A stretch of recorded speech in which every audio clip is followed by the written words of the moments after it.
Early August 2009. The rain is constant. That's a good thing. The river will be full to the brim, and we should have no problem reaching our destination. This time round, our group has arrived to Beriolka in full force. There are 4 of us, myself and 3 Estonian documentary filmmakers, Riho, Arvo and Josip. Looking ahead, I will reveal a small secret. The only one of us who doesn't speak Russian is Josip. He is quite young, and this is his first trip to Russia. He will be spending 2 months alone in the Taiga, without any contact to the outside world. Some may consider it crazy to leave a city man in the Taiga alone, without connectivity, and lacking the required skills to escape the wilderness unaided.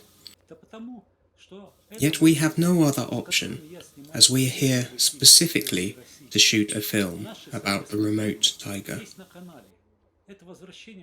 Why these Estonian documentary filmmakers, you may ask?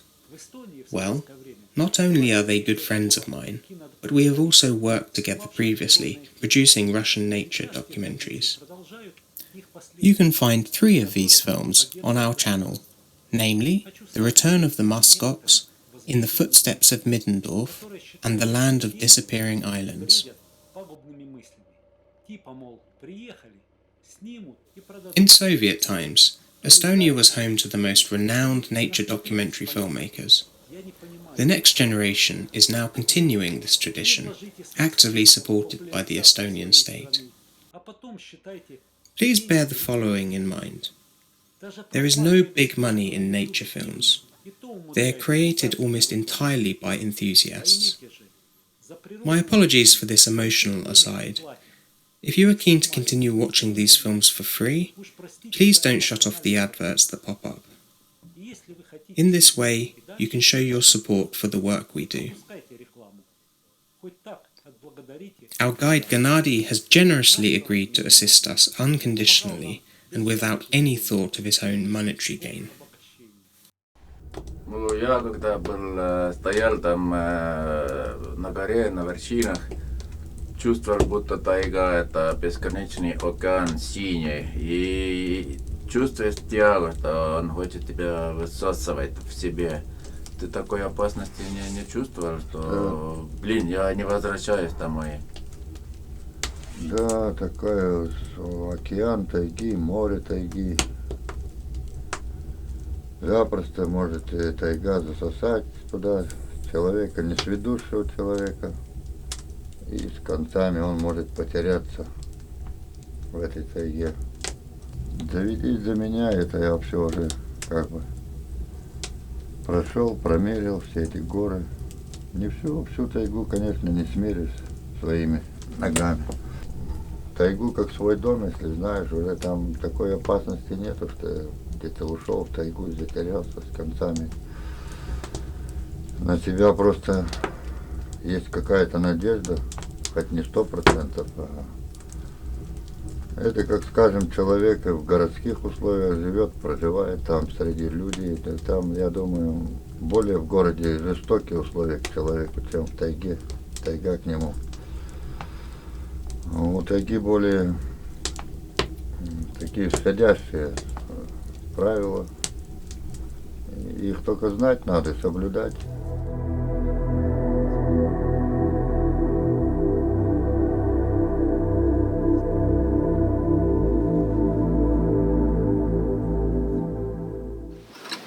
Сейчас искра, и это все загорится. Русская техника редко горит. Там все проще оказалось. In fact, local equipment is easy to operate and can be quickly repaired. What better way to head to the village store than by two-wheeled tractor? This is good machinery for agriculture, for ploughing the land, transporting goods, and also to pass over muddy terrain. The appearance of these houses and streets may no doubt leave some of our viewers dumbfounded. Pure devastation, you may say.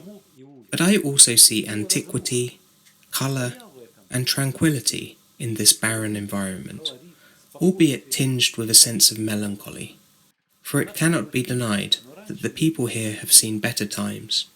Some may retort that these conditions depend on the actions of the people living here. That may be partially true, but here desire alone is not enough. Some may be tempted to criticize these villagers by saying, why don't they just quit drinking and instead buy some paint from the local store and renovate their houses? Yet have you seen the prices here? And where else can they go? Where is the nearest DIY store? Better questions to ask would be, how do people here survive? Where do they work? What kind of social welfare do they receive? Are there hospitals and other public services nearby? Do the answers to these questions depend purely on the will and efforts of the local villagers? Another criticism runs as follows. Vasily, why don't you just relocate to a village like this and settle down here? What answer can I give to this? No matter where you look in this vast country of ours, its wilderness and its people, you can always find shortcomings. Сало не привезли? Есть? Да вы что? Грудинка копченая, очень Не, красивая. сало. Сала нет. А почему вас грудинка не прельщает? Нам больше задки нравятся. Ясно. Окорочка. We have entered the Taiga for a 2-month stay and have had to bring a lot of food along with us. The range of groceries available in the local store is not lavish, so we've stocked up on certain items in Irkutsk for the trip. Here in the village stores, we were hoping to buy fresh salo and lemons. Arranging our luggage also demands attention and precision. It is essential not to mix up what needs to be taken where and how much. There are no shops out in the wilderness. What's more, everything must be packed securely.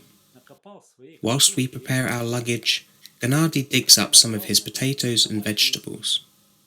But the most important foodstuff here is smetana, homemade using milk from Gennady's cow. Some viewers may reproach us for overloading the horses. This was not the case. Almost our entire load, including the main equipment, was transported by helicopter, leaving the horses to merely carry 4 days' worth of food and belongings. It would have been possible to reach our destination directly by helicopter, but we first wanted to trek through the Taiga and experience it up close, not just from the sky. As I have already mentioned, we plan to work in 2 places. At the first location, where Josip will be based, the cargo will be delivered by boat. At the second location, in the upper reaches of the Lena River, we need to drop our goods off by helicopter. Gasoline, a generator, planks, a stove, and numerous other appliances will be required there. A helicopter landing in a village like this is like Madonna arriving in Moscow, of interest to everyone, especially the children. Nevertheless, the crew don't hang around long enough to even turn off the aircraft's engines, so we swiftly haul our luggage inside and depart, depriving the villagers of an extended display. Our helicopter flight is not a completely smooth one. The main reason is simple: the weather. In Beryolka, there is plenty of sunshine, but the further into the mountains we venture, the lower the clouds sit. Such a shame. The rain sets in, and the clouds cover the mountain tops, completely shutting off any passage through to our destination. We circle around briefly, trying to find an alternative way through the gorges, but with no success. It's just too tight. So we decide to land at a different location, where the winter cabin and walking trails are situated. From there, we must go by horseback. We will wait out the poor weather, as it may last well into the evening. It was a good idea to wait, seeing as we had a helicopter loaded with food nearby, which could also take us back home. But let's not forget, there are people who live here in the Taiga, in complete seclusion, without any such possibilities. Какой самый длительный период, что ты провел, не выходя? Не выходя из тайги, это у нас, скажем, более месяца, более нахождения такие наедине с природой. Это небольшой срок, я считаю. Просто не было на более необходимые сроки где-то там уезжать в тайгу. Чтоб не сходить в тайгу, просидеть год дома я не смогу. Сейчас работа связана с тайгою, потому иногда хочется наоборот домой, но побывав дома какое-то определенное время, успокоившись, опять тянет в тайгу. Усидеть дома трудно. Уже как-то сложился так характер, что утром выйдешь, в первую очередь на лес смотришь, потом уж свои дела. Родился в тайге, вырос в тайге, и от тайги, от матушки природы никуда не деться теперь. Это море тайги не всякому пройти удается. Это и для меня тоже все не обойдешь, не обхватишь, непостижимо море. Здесь запросто можно утонуть, как в океане. Незаурядный человек, это для него проще пареной репы уйти в тайгу и не вернуться. Да. Что говорить про городских и местные тоже уходят и блудят. Вот я хотел бы, пошел с вами, чтобы как-то помочь пропаганде и защите природы. Это человеку крошки кажется, что она необъятна. Но есть силы такие, которые могут это все сгубить, перевернуть, как говорится, с ног на голову. Чтобы этого не произошло, нужна хорошая пропаганда, природоохранная, охрана животных, флоры, фауны. Думаю, у вас получится.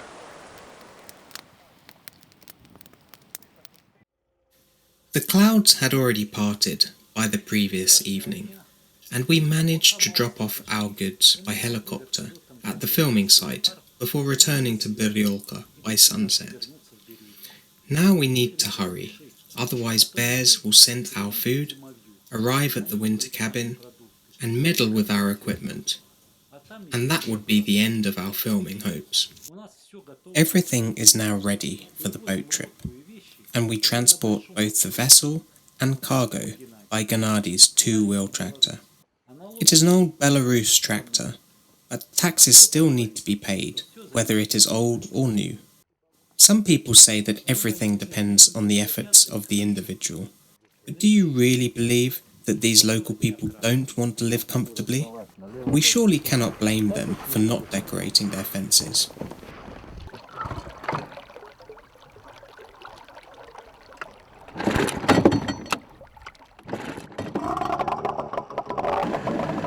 We sailed down the river with two boats.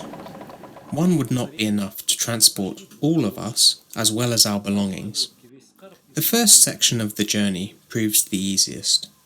Moderate currents, shallow in parts. The main trick is to feel the flow of the channel and hold the tiller firmly. I cannot comprehend how it is possible to travel by motorboat in such shallow waters.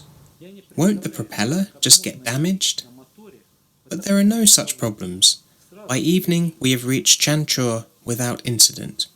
This uninhabited village marks the beginning of the nature reserve. An inspector is always on duty here at the reserve's boundary. Today it is Mikhailich, a colourful Siberian who is referred to affectionately by everyone by his patronymic or his father's name. For the best part of the year, Mikhailich lives here all alone. Only in the summer do his wife and grandchildren visit him, whilst many other Russians visit their holiday dachas. It is here that we spend our first night. People like Mikhailich immediately stand out from us new arrivals. Spending long periods in complete solitude, such individuals often give off an air of magnetism and intrigue. In him I recognized a kindred spirit, and I very much felt a desire to come and visit him here during the winter. 2 years later, my wish would come true. Ну, ты знаешь людей, которые выбирали добровольное одиночество в тайге. Ты не думал, от чего это, как это психиатрически болезнь или какая-то другая причина? Их можно понять, таких людей, которые, скажем, отшельнический образ жизни занимали. С одной стороны, это были вот в старые времена, это было гонение за людьми, политическое давление, уходили люди, даже семьями уходили в тайгу. Да и сейчас на время тоже это людская суета, не всем дана она. Эти людские катаклизмы. Человек просто не мог найти себе место тут среди людей. Он уходил в природу, в природе ближе в тайгу. Там он находил себе покой, общий язык с природой и оставался там. Our second and third day on the river gave us some surprises. At times, it was exasperating, and it felt like some time was wasted. Yet in the end, all these twists and turns proved to be well worth it.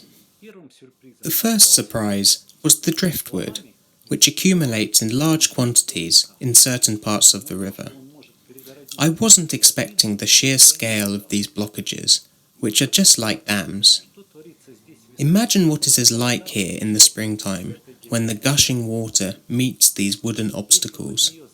If any boat should be pulled under, it would be impossible to swim away. And unfortunately, many people have died this way. These old-timers don't recall how long this logjam has been here. Here it sits, firm and unyielding, and even the spring current in all its force cannot destroy it. Every spring, the reserve's wardens clear a narrow passage through the driftwood, for without this, boats would have no way of getting past. Otters revel in the driftwood. They build their own impregnable kingdoms here, reminiscent of giant beaver lodges.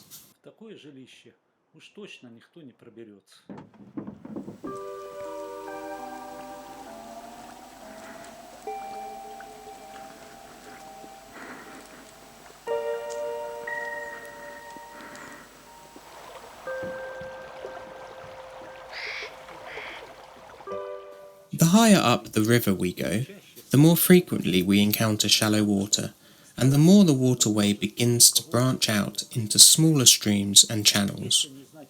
If you do not know your way around here, you can easily end up wandering aimlessly along the Lerna's labyrinthine Venetian canals. Thanks to Gennady, already by the evening of the third day, we are sitting beside the campfire in Sakharka, as this place is known. The horses were already waiting for us by the cabin by the time we arrived, which we were delighted to see. This possibly had something to do with the fact that we were due to make payment for them on the spot upon our arrival. It is here at the cabin that we leave Josep, who will now be on his own for 2 months. The rest of us venture onwards to our next destination, to the source of the Lerna River. Сейчас такой нужды нету, скажем, уже где-то как жить пещерному человеку. Всегда можно приготовить для каких-то проживаний, облегчить проживание и всякими способами, там, зимовейка где-то, зимовье построить. Находиться там, либо воспользоваться другим зимовьем. Зимовье, да, в жизни союзника это большую роль играет. И оно решает много половину вопросов нахождения в тайге оно решает. Зимою. Печь. Ну, а как бы там ни было, находиться только в одном зимовье, там вокруг зимовья, это в тайге зачем такое? Быть ее как бы иждивенцем надо, какой-то определенный вклад, труд носить в свое существование в природу. Поэтому приходится и в маршруты уходить, и заниматься другими делами, какими-то определенными, которые там предстоит сделать.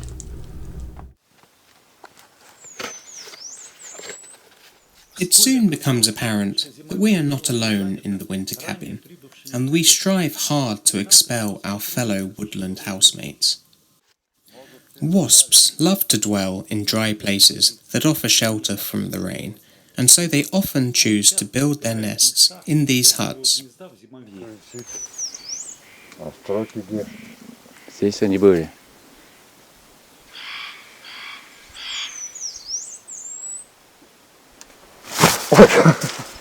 Собака. In my small dacha in Ayan, in northern Siberia, wasps try every year to build their nests in our banya dressing room. At first, 1 or 2 wasps appear and begin to create the foundations for the nest. After 3 or 4 days, the nest has grown considerably, by which time the whole hive is teeming with insects. Naturally, such neighbours can bite, and do.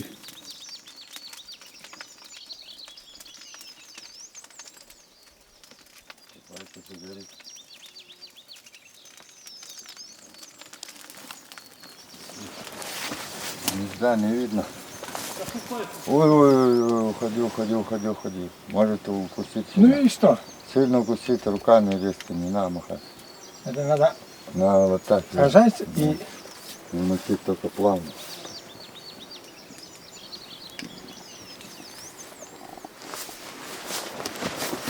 все. И все.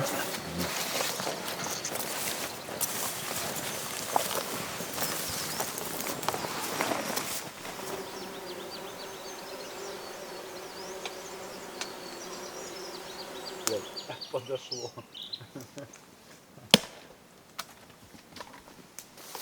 О, грибок.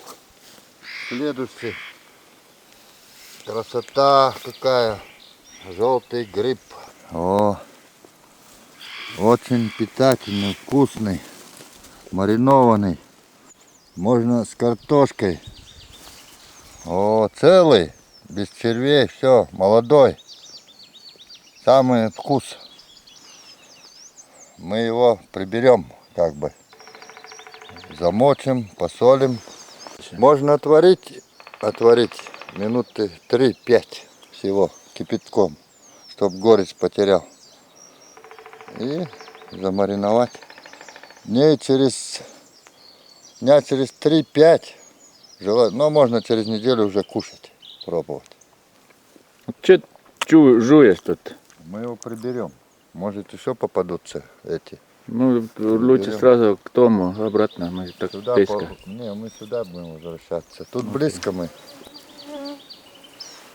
Клюква.